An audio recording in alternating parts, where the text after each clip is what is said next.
Next on, folks, we pay tribute to mothers of all ages. First, an open and frank discussion with teenage mothers who talk candidly about themselves, their babies, and teenage sex. Next, we'll investigate the growing numbers of mothers who are forced into the work world. Displaced homemakers have unique problems because many of them feel they can't do anything but housework. These stories and more next on, folks.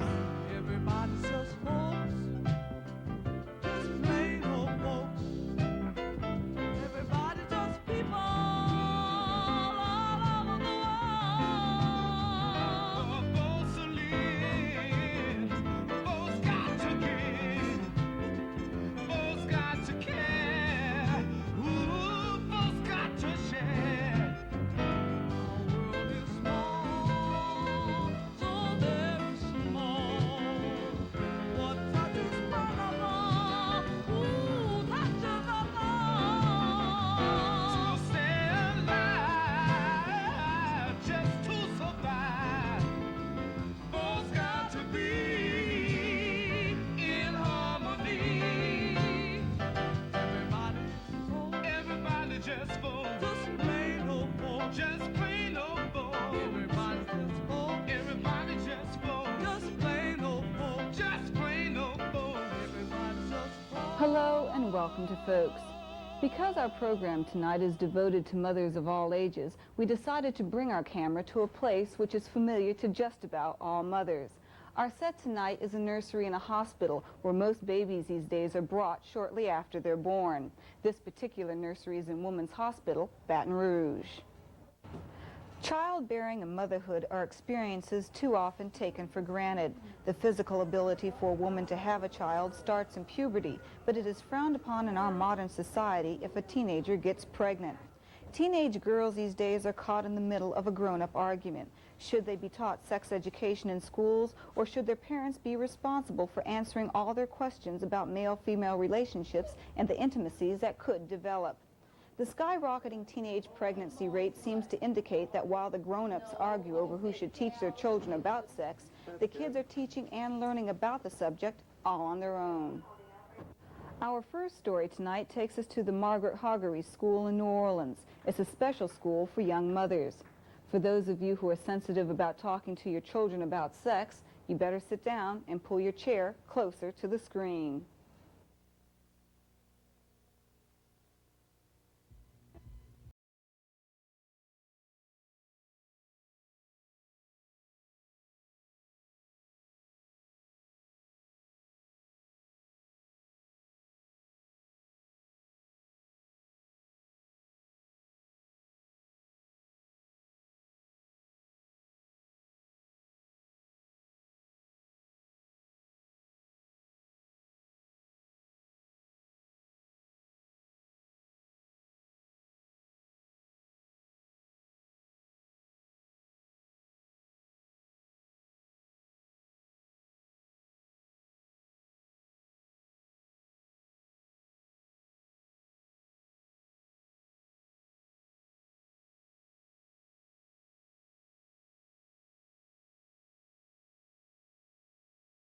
Months you're not really pregnant because you're sitting there telling yourself, no,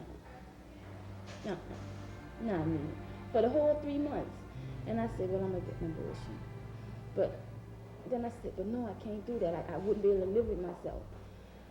But I'm not ready for a kid right now. I ought to go do it. But I can't do it. What if I can't have no more children after that? You know? So I couldn't make up my mind. But by the 4th month, when you start feeling it move inside you, it's like, I'm pregnant. I could feel it, you know, that's how I felt. I feel a baby. You know, I ran through the house. Y'all, it kicked. You know, I got excited. And then I wanted my baby, which I didn't know if I wanted it before then or not. Troy, Donna, Sabrina, Shalita, and Bridget are 5 high school students who are statistics in the teenage epidemic sweeping the country. They are young mothers, caught between a religious and philosophical morality and their own emotional needs. I really am. I think it ought to be taught. If you experiment with marijuana and cigarettes, you're going to experiment with sex. And like the peer pressure, oh, girl, last night, you know, some girls, they feel left out from all that. I was, and he, and, you know, so you're going to go try it too to see what it was like. Is teenage pregnancy a real problem? Yes, it is a problem, and it's a problem in New Orleans, it's a problem in Louisiana, it's a problem, I guess, nationwide. And that's the reason why we have a school such as Haughery. Back in the days when girls could not remain in school when they were pregnant, this school was founded. It was federally funded, and because it was successful in keeping pregnant girls in school, our school board decided to go on and keep on financing it and supporting it. The Margaret Haughery School in New Orleans used to be an elementary school, but now the space is shared with the school district's health care curriculum on the second and third floors and a specialized curriculum for pregnant girls on the first floor. It's an alternative school. Girls come here who want to come here. They don't have to come here. They're not kicked out of their school, their district schools, because they're pregnant. They come to us because they want to. They know that our school is small. We don't have a whole lot of stairs to go up and down. We do have all of the academic subjects that they need, all of the required subjects. We do have some elective subjects. We have typing and shorthand and clerical practice, and homemaking, parenting. We offer them parenting skills and how to take care of their own bodies while they're pregnant, how to take care of the baby after the newborn baby, how to bathe it and diaper it and whatever. What kind of girls are we talking about? Well, we're talking mostly about low socioeconomic group of girls, mostly black girls, whose parents probably had them at an early age. The average parent probably is about 35 years old with a 15-year-old daughter in our school. Are these bad girls? No, not at all. How do the girls get themselves pregnant? I know they don't get themselves pregnant, but with all the sex education supposedly in the schools and all the contraceptives, because it's a very controversial subject, especially with minors getting contraceptives without their parents knowing about it, how can a girl get pregnant? The answer to that, I really don't know. I'm going to go on some of the stories I hear from some of the girls. Most of them don't really know, or they don't believe it's going to happen to me. You know, it may be the first time they had intercourse, or it may be that they may have begun to take the pill maybe 2 days before and may not realize that it takes a while for the pill to become effective. But I think the major thing is they are sex ignorant. You can do it, but do you know what you're doing? You see, that's the whole problem with some of these girls. They have a lot of immature young ladies that attend this school. And they'll sit down and they'll talk, and they don't know nothing. You know, let me see. One girl, well, I'm not going to go into a lot, but one girl is, oh no, she thought the baby came out of your anus. I mean, wait a minute. That's the wrong part, you know. One girl didn't know what a uterus was. One girl wanted to know where the milk came from after you have the baby.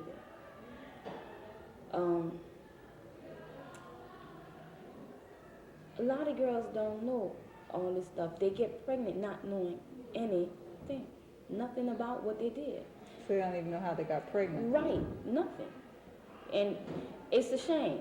All of these girls are new mothers with babies between the ages of 6 weeks and 3 months. The girls themselves range in age from 16 to 18. Because sex education classes started in the New Orleans public schools 2 years ago, only one of the girls had had a sex education course before she got pregnant. School, the first part, when it was really should have been taught. I mean, they thought it was a bad thing to talk about sex in class. You know, I mean, we made jokes about it. You know, once the boys run around, they joking about, yeah, guess what happened, you know, all this here. But as far as the teachers is coming straight out or having parents or maybe, you know, specialists come out and tell us about different things and how to prevent it, rather than, you know, just telling us, well, we can't talk about that in class. I'd rather y'all not get a conversation started. What about younger girls? A lot of, like we hear so much about girls who are in elementary school. They don't know what they're junior doing. high. They don't. They're just doing it because some of their older friends, you know, might tell them, so look, I did this, or when you gonna do it, or something like that. And nothing gonna happen to you, I know, because I had a friend that told me, well, I did it, and nothing's gonna happen to you, you know. And I was in elementary school, and I wasn't about to try it. And some girls that young, they have become alienated from their parents, and they look for someone to care for them, to hold them, that they think care for them and love them, you know. Unfortunately, we have had some young girls who may have been here 3 times, and they came here in 7th grade, and like in 9th grade now with 3 children, and that's the sad part about it. We can tell kids all about sex education. We can tell them about contraceptives. We can take them to the family planning place, but they have to be the ones who want to do it, and if they don't, that's I don't know how you get to that. How come y'all didn't use any protection? It's not that, well, it's not that I didn't. It's just that I tried it, and it, take the pill, for instance. I had been on 3 different. It just didn't agree with me. Either it was too weak or it was too strong. It was doing something to me, so I just left it alone. So did you purposely get pregnant, or? Not really purposely, but I just went out and had sex, but I knew it was gonna happen one day, so I took that chance. It's one of those things. It's emotional feelings between you and the person you're with that just can't be helped. You don't think about, 5 minutes before then, oh, I gotta run to the bathroom and swallow a pill. What about the boys? What are they doing? Or I guess the young men, the guys don't like to be called boys anymore. Well, what's happening with them? Not much. But nowadays, for guys to want to do something to help take care of the baby, you should. Take rare. Yeah, it is exciting. It's an adventure. Like, whereas most of them, after they see the baby, they don't even want to, help take care of it. What about your folks? How did they respond when you came home and say, Mom, I'm pregnant? Well, my mother, she was very, very upset. She said, wow, you pregnant? I didn't think it was going to be you. And when she told my grandmother, she was upset with me. My daddy was too. But after a while, they got over it. They did send me away at the VOA maternity home. I did go there. But I kept telling my mom I didn't want to be there. After I had the baby, I came back home and everything was different. They just crazy over the baby. What do you think when you, when you see other girls, okay, all of you have had a child, I guess the oldest is 3 months old. What do you think of other girls now? You see, walking around the school who are pregnant, other girls who might become pregnant within the next couple of months. And they don't know what they're getting into. No. Why not? It's not peaches and cream. Clothes are expensive. Food is getting sky high, and on top of that, instead of you having to care for one person, now you have 2. And most girls, they still in school. Some kids do not work through the high school years. I didn't have to work, but I'm just the independent type of person, I didn't want my mother to buy me nothing. Look, don't get this one. Let me do it, I worked. I bought the clothes I needed for school. Everything, I bought it. It made me feel good to know I did it. So, see, I know how it is to have to support yourself. And, I imagine how it would be to support me and the baby. Some girls don't, and they still depend on their mother. Well, because if mom's not there, they just totally, it's just, they can't do nothing. They never work. They have no sense of responsibility, and when they realize, Mom wants some jeans, you can't get that. You have to buy the baby some clothes. You know, they might bust out in tears. It's like a new toy, and they'll take care of it and show you the pictures and all. But as the baby get older, the newness wear away. I haven't followed them through, but I've seen from past people how, you know, they forget about the babies after a while. Like some of them may leave them with their grandparents and say, hey, my baby's staying there for the week. I get him on weekends. And things. Right now, when a baby's 2, 3, even 4, 5 months, they can't wait to get home to play with it and do the things people do with babies. But after a while, I believe it wears off. What about the support of the child? I said, we don't have you two over here. What's happening as far as, like, do you know what you're going to do as far as trying to support this baby? Well, when I get out of school, I plan to go to college and work part-time to help take care of my kid. Right now, my mom is helping me, my boyfriend is helping me. But it's really hard. You can't do nothing by yourself. You need help. Yeah, what about the money? Okay, I imagine it's going to be rather hard to go to school, try to get some money to support you and a baby, and take care of a baby at the same time. It really is hard. And as far as planning, okay, yeah, it's gonna be me, my baby, and maybe whoever I get married to. Like she said, okay, my baby's daddy, he's one of the type that he cannot stay away from his son. You know, this is crazy about him, and I figured that I should let him have, you know, at least that. If I, you know, don't want to give him anything else, just let him have at least his son, you know, around. And maybe one day we will get married. We have been talking about it, but not sure whether or not we want that. Do you have any advice for girls who may be in a situation that could get pregnant? Stop. Just don't do it. See, they shouldn't have sex. I mean, just just ban it off the face of the earth and throw it somewhere. Just hug and kiss is enough. It's true. Just do that. See, That's all. and that'll be that. Well, I just want to say that when my little girl gets older, before puberty, I'm going to tell her, you know, about the facts of life, and after puberty, I'm going to tell her all about it. So when she comes to me and wants to know something, so she would have to get it off the street, she going to already know, you know, what she's going to get herself into. So she'll be ready for it. Were you ready for it? Well, not really, not really.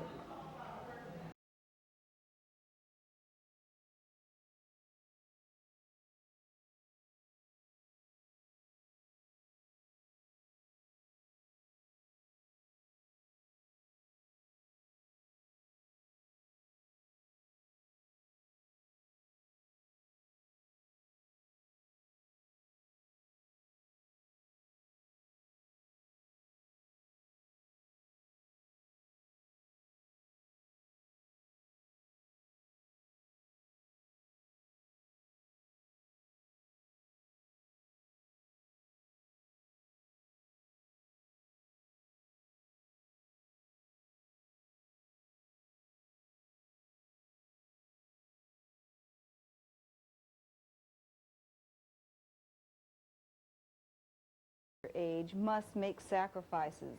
The teenage mothers in our first story will probably start to experience it soon, if they haven't already experienced, that they must give up a lot of themselves to make their children and men live normal lives. For a woman to give up or slow down her career on her own terms is an individual decision, but there are many women on the other end of the spectrum. There are mothers who find themselves looking for a job because they have to. Women who have taken care of their families without having worked outside of their home are finding themselves in a unique position. With the divorce rate increasing and mothers who choose not to get married, many women are looking for work so that they can take care of their families. But what can they do without previous job skills? Who are displaced homemakers? It's someone that has been a homemaker for a number of years and now has lost her source of income because of separation, divorce, death, or disability of a spouse. You are a displaced homemaker. What went through your mind and what were your feelings when you came into that situation? My degree was out of date. A lot of my clients don't have a degree, but I did, and it was out of date. I couldn't get a job here. I was going to have to be sole support of my son. I was in a pure panic. My ego was totally shattered. So I had that to deal with too, and didn't know how I was going to get a job, support myself, my son, or what I was going to do. So what did you do? Well, somehow or other I got myself together, and I got a lot of help from different women here, and I went back to school and got a degree in counseling because I didn't want anybody else to feel like I did.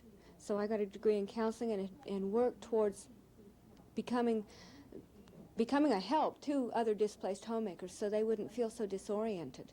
Gloria Bockrath is a counselor for the Center for Displaced Homemakers in Baton Rouge. She's somewhat typical of thousands of other women across the state who at one time didn't have to worry about supporting themselves or their children. A few years ago, she and her husband split up and she had to find work, only there wasn't anywhere to turn. In Baton Rouge right now, about 1 out of every 2 marriages is breaking up. We've got really high statistics as far as the longevity of marriages going. And some of these marriages are for 20 and 30 years, and it affects every income strata. We have clients from every income strata here. 3 years ago, the Center for Displaced Homemakers was started to help some of the women. Mary Boyd, director of the center, says helping the women find jobs for their skills is usually the last step in a reorientation process to help them get back on their feet. I think that it would be fair to say that one of the biggest challenges that most displaced homemakers face is a lack of self-confidence, a lack of self-esteem, and a feeling of bewilderment, because all of a sudden their whole life is changing, they're having financial problems, all of a sudden they have to make all the decisions, everyone is depending on them, and they're not accustomed to living in that manner, and so it's a real shock to most of them. They really don't know where to turn, and that's when we hope that they come to see us. Well, what do they do? Okay, you say that they have a lack of self-esteem. Like, do they think that they can do anything? A lot of times they don't know what they can do. Sometimes they think, I can't do anything. All I've ever done is clean the house, chauffeur the kids. They don't realize that they have learned skills through their homemaking experiences which can be converted into the job market. Okay. According to some statistics, a homemaker is qualified for at least 2,000 paid jobs.